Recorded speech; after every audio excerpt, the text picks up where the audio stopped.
This second part of the lecture covers 5.3 and 5.4. So in 5.3, we're going to be looking at multiplication of binomials and trinomials, basically multiplication of polynomials, as you can see. And then in 5.4, we briefly look at division. So going back to the multiplication of polynomials, a polynomial is going to always have exponents that are whole numbers, and your variables are going to be, it can be any number of these variables, x, y, z. Usually we just see two grouped together at this level, but we're adding together individual terms with exponents that are whole numbers. So when you have a binomial multiplied by a trinomial, which you have in both 19 and 20, what I would recommend you do is either the horizontal or the vertical method. The horizontal method utilizes the distributive property, so I'll show you that one first. So what you're going to do is you're going to, I'm going to use one color for the x minus 6. And I'm going to have the x minus 6 break into two pieces. So I'm going to have the x, and then over here I'll have the minus 6. And then I'm going to take the other polynomial, which in this case is a trinomial, and I'm going to copy that twice, once next to the x, and then I copy it next to the 6. So then the result is that you've got to use the distributive property twice. First, you use the distributive property to distribute the x to x squared plus 3x plus 6. And then you use the distributive property again to distribute the negative 6 to the x squared plus 3x plus 6. And then what you'll end up with are 6 terms that now need to be combined using combining like terms. So first you want to start with anything that's x cubed, and then you want to combine the x squares, and then you want to combine the x to the first powers, and then lastly you have the negative 36 on the end. And so by combining the ones that have the same power, you can then take a 6-term polynomial and simplify it down to a 4-term polynomial. And the result is going to be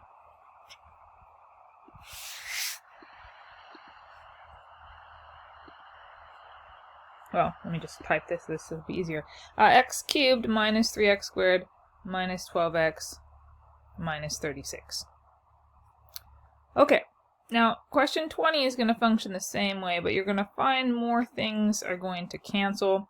There are some question help videos for that one if you get stuck, but the steps can be done the same way. Now I also said I would show you a method which is called the vertical method. And the way that the vertical method works is you're going to stack one polynomial on top of the other one. So for instance, if you put the bigger one on top, which I recommend, then you can multiply using what is very similar to multiplication in elementary school of big numbers. So you would have the negative 6 times the positive 6, and that would give you a 36. Actually, it'd be a negative 36. And then you'd have the negative 6 times the 3x, and that would be negative 18x.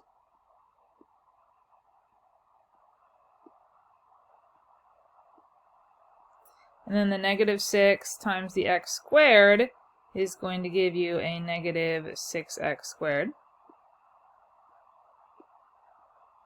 And now, just like in elementary school, you might want to put a placeholder. You don't have to put this placeholder, but I'm going to go ahead and do it. I'm going to put a 0 here as a placeholder. Ultimately, you just need to make sure that you move over and represent the powers correctly by column. So when we multiply the x by the 6, we're going to have a positive 6x, so that goes in the x column.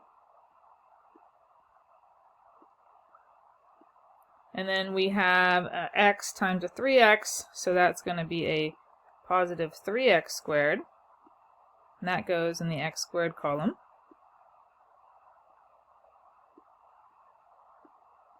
And then lastly, we have x times x squared, so that would be x cubed. I like this method because it's pretty organized. Now we just add together these two vertically, and the negative 36 plus 0 is negative 36. The negative 18x plus 6x is negative 12x. Negative 6x squared plus 3x squared is negative 3x squared. And then you still have the x cubed out front. And this matches what we have over here. So if you like doing multiplication in elementary school vertically, something like 514 times 27, right? You would do something like that vertically in elementary school. If you remember how to do that and you feel comfortable doing that, then this is a great way to be able to multiply polynomials following the exact same rules that you did in elementary school. Okay, so now we're going to look at a bigger one. Now this one is 3 times 3. And if you try to use the horizontal method on this, you've got to copy out a very long expression, okay? It would be 4x squared times this trinomial, then negative 10x times this trinomial, then plus 10 times this trinomial again. And you can do it that way, but I recommend the vertical method. So let me show you the vertical method again. This time I think I'm going to try typing it.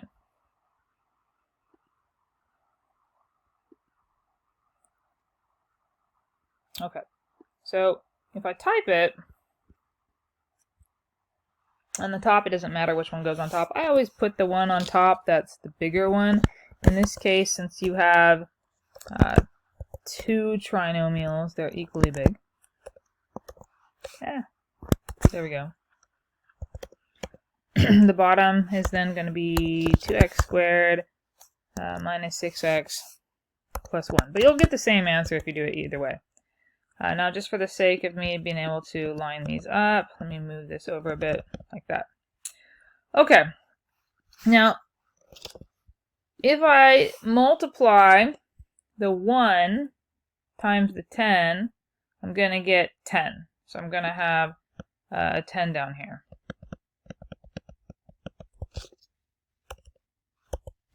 Might be helpful if I draw a line here. Put the line right through there. Okay, so then the,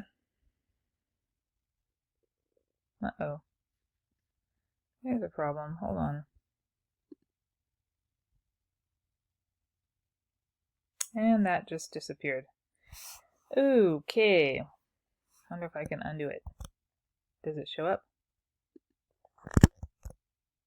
Nope. What if I went backwards? Nope. Alas, I've just lost my work. Well, that's the reality of working with multiplication and technology. I should say technology in particular. Multiplication is not the problem. Alright, so now I've written this out, and if you take the 10 times the 1, or rather the 1 times the 10, you're going to end up with a positive 10.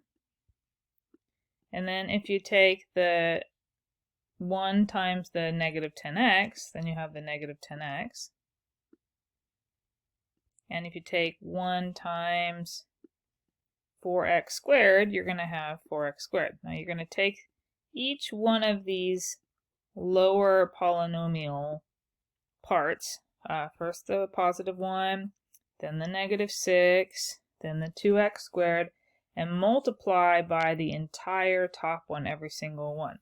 So now we're going to do negative 6. So negative 6 times 10 is going to be negative 60x. So either you need to put a placeholder 0 over here, like a plus 0, or you need to just steer away from that last column because you want to make sure that your negative 60x goes into the x column. And then the negative 6x times negative 10x is going to be a positive 60x squared.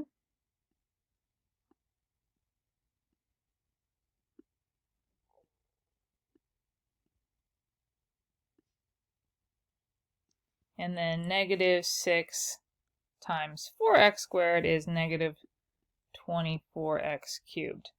So you just continue for each part of that lower polynomial multiplying. And lastly, we get to multiply 2x squared times each of the top polynomial terms. So 2x squared times 10 is going to be 20x squared.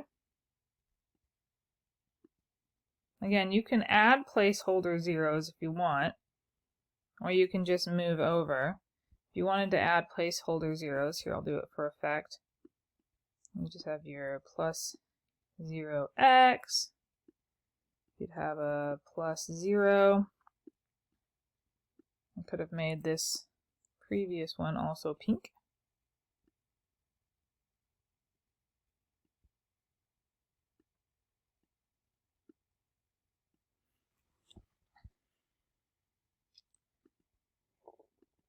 All right, and then 2x times negative 10x.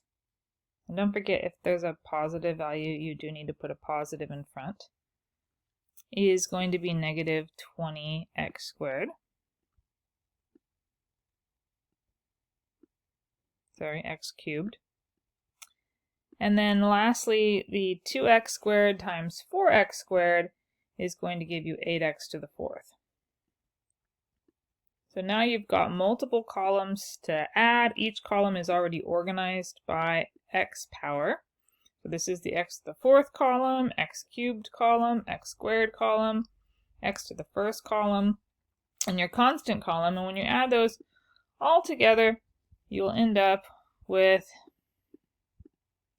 8x to the 4th minus 44x cubed plus 84x squared minus 70x plus 10. So that's the vertical method. Okay, next, multiplying binomials. Now, when you're multiplying binomials, you can use FOIL, but there's also some special cases. So the special cases I want to look at here, for 22 and 23, these are squares of binomials. And then in 24, you've got difference of squares. In 25, you've got difference of squares. So when you're squaring, you just really want to remember that a plus b quantity squared is not a squared plus b squared. If it's helpful to you, you might want to write out the two side-by-side parentheses and then go ahead and do FOIL so that you don't make the mistake of thinking that your answer is going to be a binomial. No, if you square a binomial, you should always get a trinomial. So here I'm going to show that if you use FOIL, you're going to end up with a trinomial.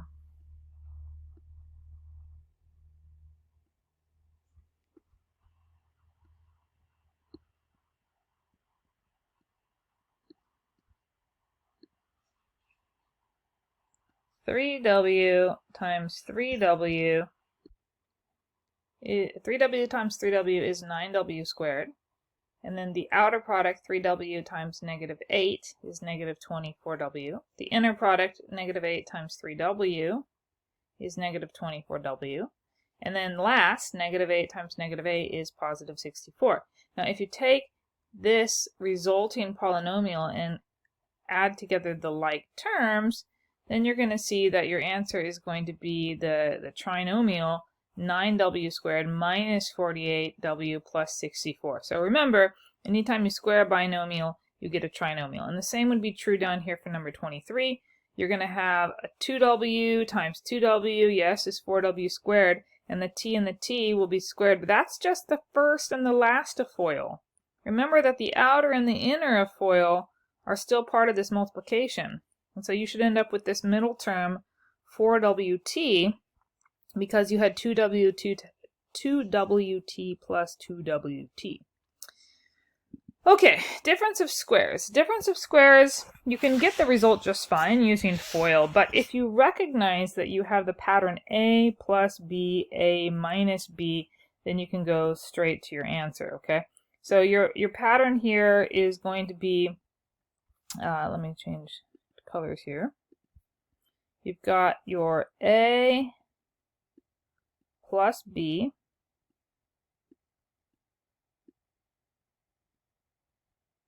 and you're multiplying that by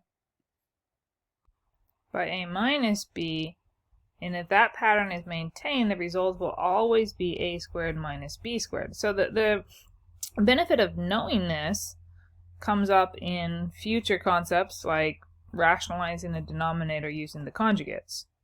But even immediately, recognizing this pattern is really helpful because it can save you time. Instead of going through the whole process of FOIL, you can simply square the x, okay, because that's going to be your a squared. So you take your x and you square it, and then you do a subtraction sign, and then you square your b. And what's the b here? It's 8.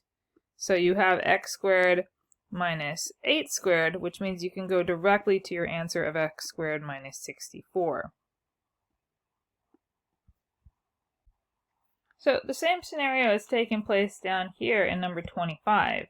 You have an a plus b, a minus b pattern. So again, you're going to want to look for a squared minus b squared for your result.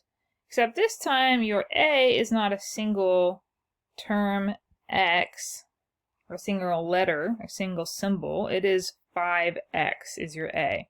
So when you're squaring a in this case, you need to square the entirety of 5x. Don't just square the x, square the 5 as well. And so then 5x quantity squared is going to be 25x squared, and then you have minus, and the minus term in the middle is always going to be there because this is the pattern, the difference of squares. And then the b value in this case is 10, so that's just going to be minus 100. Now recognizing this pattern when you're multiplying is a time-saving device, but it's also a great pattern to recognize when you're factoring. See, if you're looking at x squared minus 64 and you want to factor it backwards, then you're going to remember that, oh, there's a difference of squares pattern. Oh, look, x is a square. Oh, look, there's a difference. Oh, look, 64 is a square. This fulfills the condition a squared minus b squared, and thus it must factor into a plus b, a minus b. So going forward with multiplication, it saves you time, but going backwards with factoring, it really is a time saver. So as much as possible, look for this pattern. There's also a pattern for the squaring of a binomial. That pattern is a squared plus 2ab plus b squared. And so if that pattern is helpful to you, I highly recommend you use it because it's not only great for multiplying so that you don't have to FOIL, but also, again, if you see a trinomial of the form a squared plus 2ab plus b squared, you can factor it a lot more quickly that way. Okay, so what's going on in number 26? Let me type this one up for you. In the case of 26, you're taking f times g of x. What is f times g of x? F times g of x, let me see if I can get this a little bigger. F times g of x is simply taking f of x and multiplying that by g of x.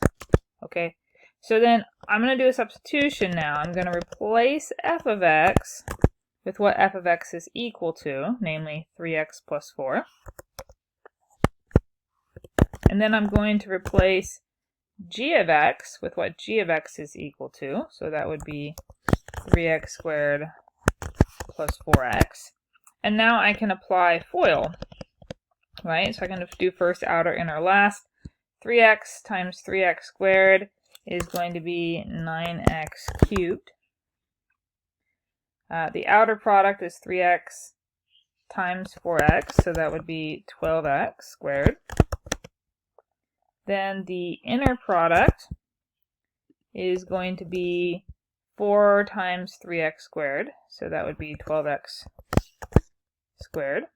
And then the last is 4 times 4x, so that would be 16x. And now you want to collect the like terms in the middle, and when you do so, you end up with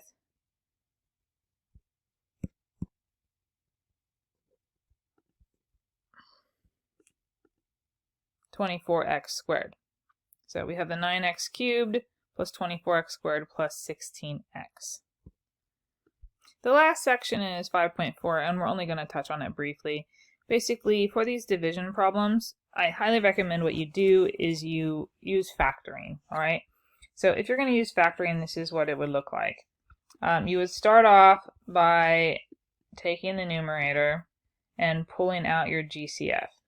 Now, if your GCF is something more than what the denominator is, like 2x squared right now is the GCF for this one. So that's all I can pull out. But if it's something more, you may not want to pull out the entire GCF. You may only want to pull out what's going to cancel with the denominator. So what I'm going to do here is I'm going to pull out the GCF and show you that it cancels. Okay, so I've written this out factored twice, once here and once over here, and now I cannot see either version. So hopefully you can see at least one version, even though I cannot. Anyway, the 2x squared that is factored out in front can be canceled with the 2x squared in the denominator. Now, I don't want you to actually cross through your work. What you can do is use check marks. So if you have a 2x squared and a 2x squared, and you want to keep track that you've canceled them, then you can use check marks nearby. And then once you've done that, you can see that the result is just going to be what was left in the parentheses, and so that's going to be negative 2x to the fifth plus 3x plus 1. And so the same application happens in the denominator, in problem number 28 as well. You're going to factor out that GCF. The GCF hopefully is just going to be what's in the denominator. But it sometimes could be greater, like it could be a 10 ZT, for instance. And if you have something that's bigger than what's going to cancel, you may not want to factor out the entire GCF. You may want to just factor out of the numerator whatever you know will cancel with the denominator. And there are other techniques as well. So whichever technique that you want to use is fine. The key here is just to practice some division, and you may want to look through 5.4 to review the other concepts as needed. Alright, so that's the end of this homework. Again, check out the videos if you get stuck. Also, go to the textbook. The textbook is a great resource. For example, I noted that you could look at example 5.38, so I just went to my PDF copy and searched for 5.38, and I found this example. Find the quotient. See, it's got the same kind of problem.